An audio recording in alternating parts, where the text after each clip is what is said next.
Assalamualaikum warahmatullahi wabarakatuh. Halo semuanya. Perkenalkan, nama saya Fadila Sabrina dari Program Studi Manajemen Semester 2 Kampus STIE Cirebon. Pada video kali ini, saya akan memaparkan pemahaman saya mengenai materi di pertemuan ke-6 mata kuliah Pendidikan Kewarganegaraan yang diampu oleh dosen Ibu Rohmatul Fawaiz MPDI, yaitu mengenai hukum di Indonesia. Negara Indonesia yaitu negara hukum. Dan hukum di negara kita ini sebenarnya sudah sangat banyak dan benar hukumnya.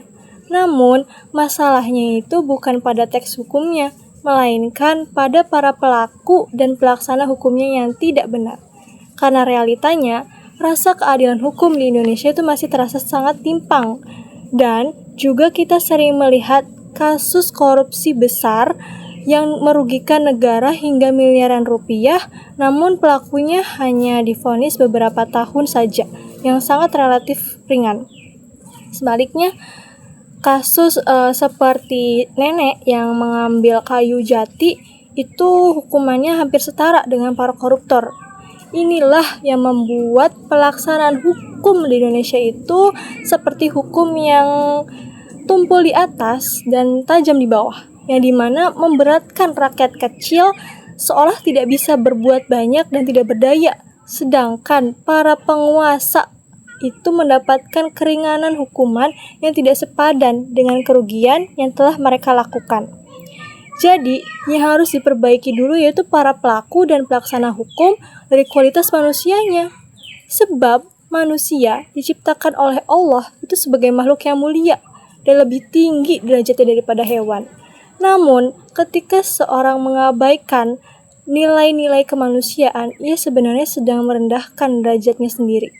Apalagi kita ini diciptakan oleh Allah itu sebagai khalifah atau pemimpin, setidaknya bagi diri kita sendiri, yang dimana manusia itu seharusnya sadar untuk tetap berjalan di jalan yang benar dengan menjalankan semua perintah Allah dan menjauhi larangannya. Namun saat ini, banyak pelanggaran yang justru dianggap normal demi kepentingan pribadi. Begitu pula dengan HAM atau hak asasi manusia.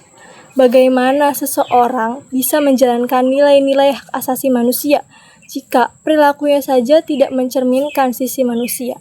Inilah mengapa perbaikan karakter dan akhlak itu penting.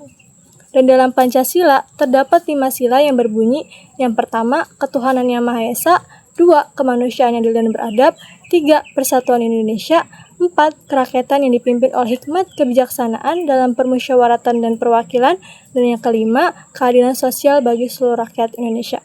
Dan dari kelima sila ini, dalam pelaksanaan dan pengamalannya akan seperti kerucut atau piramida.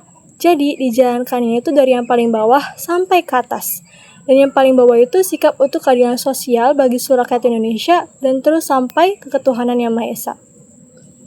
Tapi nyatanya sekarang dalam pelaksanaannya banyak sekali orang itu bukan untuk ketuhanan yang Maha Esa, tapi pada keuangan yang Maha Kuasa, yang dimana pemikirannya bukan lagi beriman kepada Allah, Tuhan yang Maha Esa, tapi ke materi, uang, dan kekuasaan jabatan. Dan dalam nilai Pancasila, seseorang manusia itu harus bersikap adil. Sikap adil ini hanya bisa dicapai jika seorang memiliki adab. Dan adab itu sendiri bersumber dari akhlak, yaitu kualitas hubungan seorang dengan Tuhan, yaitu Allah Subhanahu wa Ta'ala.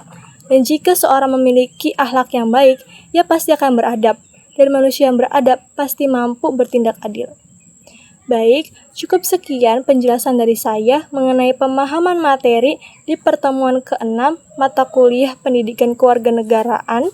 Mohon maaf apabila ada salah kata dan perbuatan yang kurang berkenan. Terima kasih atas perhatiannya. Wassalamualaikum warahmatullahi wabarakatuh.